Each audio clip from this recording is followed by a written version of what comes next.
Man, they did not pull any punches with episode 3 out of this first block of episodes. Definitely a lot of emotional like moments here where well, I'm going to spoil the whole thing. So if you haven't watched the episode yet, um, go away, watch it, come back. I'm going to let a cat out while you're doing that. And you've had your warning. So, yeah, I don't do spoiler free. Here we go. So there's a line in here. They give Luthen such amazing lines, but he's having this confrontation with Mon Mothma. And she's like, I don't know what you're talking about because she's upset because he's telling her that this friend that she's known forever is going to betray them and that he's got to take care of it now. And he's got to protect her and protect everybody else. And he's like, this has to be done. And she's like, I don't know what you're talking about. What this is what no, I don't know what you're talking about. And he's like, how nice for you. Like literally just how nice that you have this luxurious life where you can't even fathom the possibility of this person betraying you because you live in this fairy tale world. How nice for you to live in that fairy tale world. And I'm just like, God damn. They really have given Luthen some amazing dialogue in all the seasons so far. And Skarsgård is doing such an excellent job with him. But I'm getting ahead of myself because yeah, there's a lot that goes on in this episode. So, um, Andor gets in touch with Luthen's assistant. Um, he's like, hey, I've got the ship. The guy's not there. I'm in the ship. Now, I wasn't trained for this ship. You guys screwed this all up. So we're getting some insight into, they sent him to rob a ship that wasn't the ship that he ended up robbing, and he wasn't trained for that. And then at the same time, he's like wanting to send a message and back home, and he's like, you can't because there's a blockade. And he's like, well, what do you mean? And she's like, just wait, give me a minute, I'll find you a safe place. And he cuts off communication and goes for home, which has its own series of complications. Uh, the this scene. So what they were preparing, what Dedra and Cyril were preparing for was lunch with his mother. And there is this brilliant scene where they are preparing for this lunch and they are meticulously preparing the food, the clothing, and everything else. And we remember what a horrible person his mother is.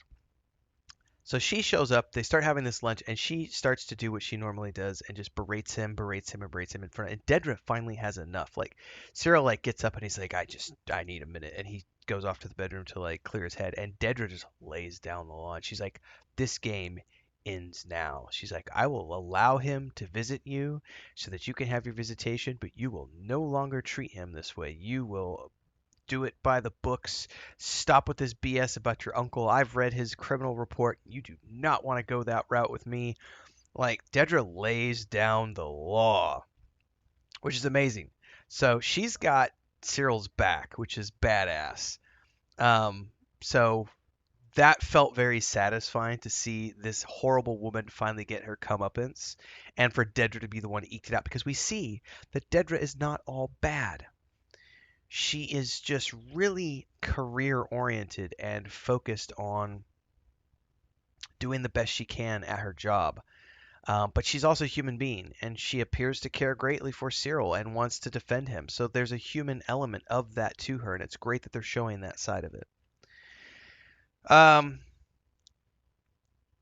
the wedding. Oh my God, the wedding. So Mon Mothma tries to have a conversation with her daughter. And she starts off by saying, my mom had this conversation with me at this moment, but my mom was horribly drunk when this happened. And I'm not drunk, but I want to let you know that if you decide that you don't want to do this, now's the time. We can call it all off, and um, we don't have to go through with this. Because this marriage it started off as an arranged marriage because of Mon Mothma's need to have this foundation to cover her and what the money she's been doing with Luthen. And they have this criminal overlord who comes in and he's like, well, I can take care of your money problems, but I want you to set up my son, you know. And the daughter basically, there's a pause after Mon Mothma gives her speech and she looks at her and she's like, I wish you were drunk, and just totally like insults her mom. And then attempts to like, she's gonna leave that, but Mon Mothma turns it around, wipes a tear from her face, puts the shawl over her head, and says, you will stand behind me for this next part. And then she marches out and they do this wedding ritual. And from there we go into this like dance farce party. And this is when her lifelong friend is super drunk and he's careening all over the place. And Mon Mothma finds out that he's been talking to the criminal lord who they've borrowed money from, and like been having lots of contact with him in weekly meetings, and that was not supposed to happen. And so now she's super worried about this.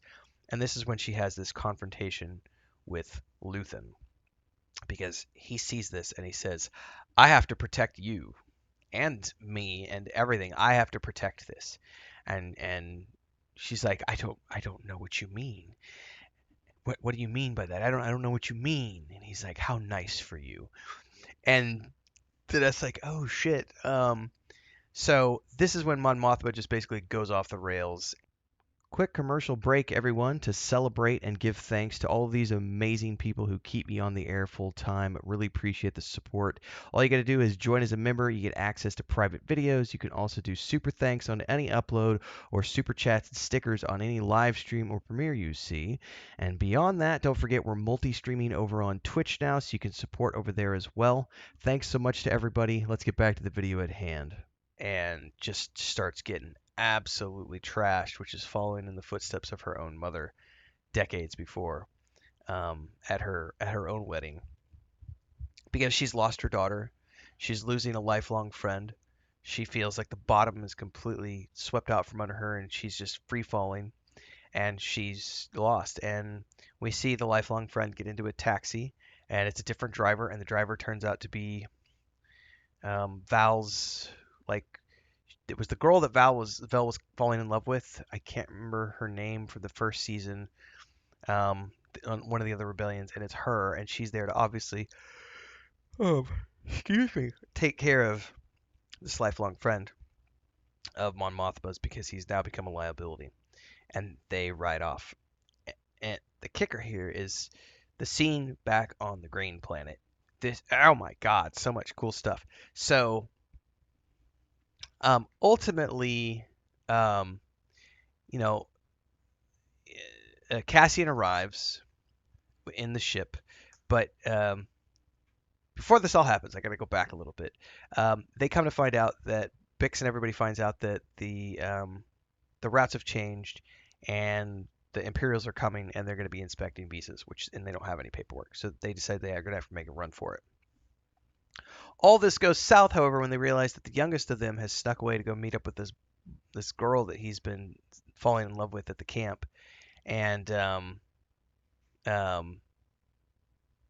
so Brasso, I think is his name, has to go off and find him so they can get away. Brasso, sorry. And they leave Bix back at the building by herself. This all sorts of shit happens here. So Bix arrives, finds out he's been sold out. Bunch of stormtroopers are there. Meanwhile, back at the other building where they were staying, the lieutenant shows up, finds Bix alone, and he attempts to violate her. And there's a showdown that happens, and she basically beats the living shit out of him, although not without, you know, um, getting hurt herself a little bit. But right before this, she had made contact with Cassian, and he's above, and he's trying to figure out what he's going to do, and he decides to just dive bomb the ship straight down to the planet. So, guy who went off to meet with his sweetheart circles back around, meets up with Bix, and they're running. All the stormtroopers get drawn away, and they're running. Here comes Andor with his ship. He's shooting stormtroopers, blows up a transport. Brasso's on his speeder bike going through the fields, and ultimately doesn't make it, which there had to be a sacrifice. That's the only way that you could make the hero feel like he's having a hero's journey. There has to be loss along the way. So Brasso's character is no more. He gets off the planet with Bix and the other kid in the TIE fighter, and that's sort of the end of this first block. Now, if I understand correctly, they're doing 1 year per block. So when we come in next week, we're going to have a new 3-episode block of episodes that's going to be the the next year of this journey. And so it's going to be interesting to see what's happened in the interim and what they're in the middle of when we get to that point. But that's where we are for now. So like, subscribe, hit that bell icon so you never miss an update. Daily streams at around 5 a.m. Central on YouTube and Twitch. And we'll be back next week with more Star Wars and Orbit. In the meantime, lots of video games, lots of game reviews, lots of other TVs and movies that I do here on the channel. So I'll see everybody in the rest of the videos and things that we do. Until next time, stay safe. May the Force be with you.